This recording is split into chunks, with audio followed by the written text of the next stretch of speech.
వెళ్ళిపోయిన తర్వాత ఈ ప్రాజెక్టు నిజంగానే అటకెక్కి రాజశేఖర రెడ్డి గారు ఉండంగానే ఈ ప్రాజెక్టులో 33% పనులు పూర్తి చేశారు. ఇది ఎవరు ఒప్పుకున్నా ఒప్పుకోకపోయినా ఇది వాస్తవం.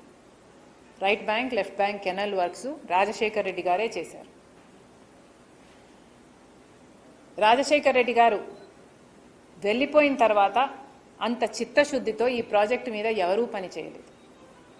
2014లో దీన్ని జాతీయ ప్రాజెక్టుగా డిక్లేర్ చేసి మొత్తం ప్రాజెక్టు కాస్ట్ కేంద్ర ప్రభుత్వమే భరించాలి అని విభజన హక్కులో చేర్చిన తర్వాత చంద్రబాబు గారు ముఖ్యమంత్రి అయ్యారు. చంద్రబాబు గారు ముఖ్యమంత్రి అయిన తర్వాత అప్పటికే రాజశేఖర రెడ్డి గారి 33% పనులు పూర్తి చేశారు కాబట్టి చంద్రబాబు గారు ముఖ్యమంత్రి అయిన తర్వాత ఇంకొక 17% పనులు చంద్రబాబు గారు ఐదేళ్లలో పూర్తి చేయడం జరిగింది. అప్పటికి చంద్రబాబు గారు ప్రాజెక్టు కాస్టును 55,000 కోట్ల రూపాయలుగా చూపించారు. దాంట్లో 33,000 కోట్ల రూపాయలు R&R రీహాబ్.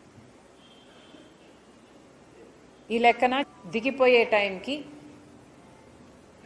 50% పనులు పూర్తయ్యాయి. ఆ తర్వాత జగన్మోహన్ రెడ్డి గారు ముఖ్యమంత్రి అయ్యారు. పోలవరం ప్రాజెక్టు రాజశేఖర రెడ్డి గారికి ఎంత ప్రియమో తెలిసి కూడా జగన్మోహన్ రెడ్డి గారు 5 సంవత్సరాలలో పోలవరం ప్రాజెక్టు కోసం తప్పించలేదు. ఒక పోలవరమే కాదు, రాజశేఖర రెడ్డి గారు మిగిలిచి వెళ్ళిన జలయజ్ఞం ప్రాజెక్టులలో కూడా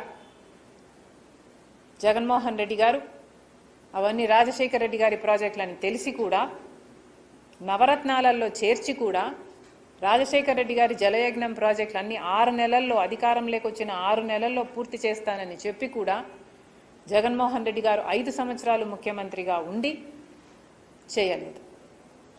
మరి ముఖ్యంగా పోలవరం అయితే రాజశేఖర రెడ్డి గారు 33%, ఆ తర్వాత చంద్రబాబు గారు 17% చేసిన తర్వాత జగన్మోహన్ రెడ్డి గారు దిగిపోయే టైంకి కేవలం 3% పనులు మాత్రమే చేశారు.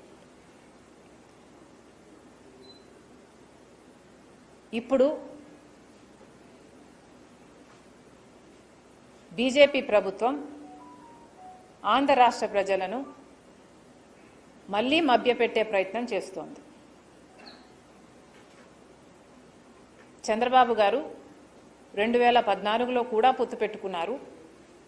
ప్రత్యేక హోదా తెస్తాం, పోలవరం ప్రాజెక్టు కడతామని చెప్పారు. ఆ తర్వాత విభేదించారు. మళ్ళీ ఇప్పుడు పొత్తు పెట్టుకున్నారు. ఇక్కడ ఈయన అధికారంలో ఉండడమే కాకుండా వాళ్ళు అధికారంలో ఉండడానికి కూడా చంద్రబాబే కారణమయ్యారు.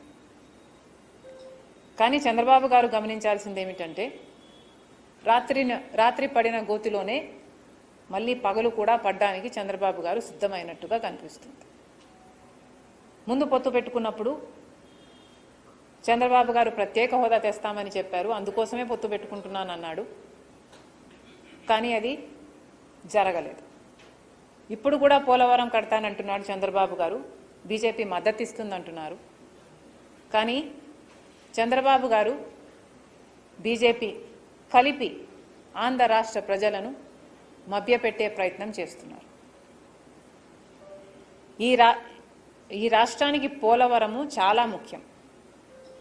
పోలవరం ముఖ్య ఉద్దేశమేమో ఫుల్ స్టోరేజ్ కెపాసిటీ 45 మీటర్లలో ఈ ప్రాజెక్టు కట్టాలి అన్నది.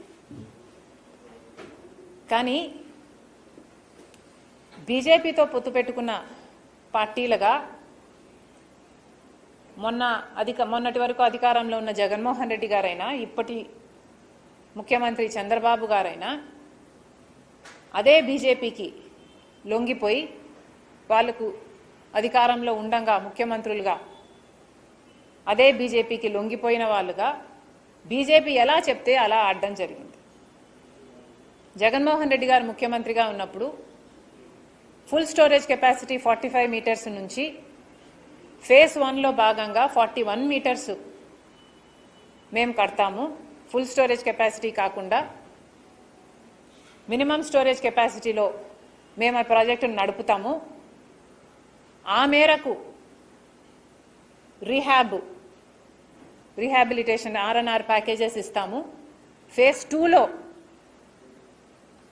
దీన్ని ఫుల్ కెపాసిటీలో నడుపుతాము అని భ్రమలో పెట్టారు. ఇప్పుడు చంద్రబాబు గారు కూడా అదే చేస్తున్నారు. ఈ ప్రాజెక్టు 45 మీటర్స్ కెపాసిటీలో రన్ చేస్తే మాత్రమే ఈ ప్రాజెక్టు పోలవరం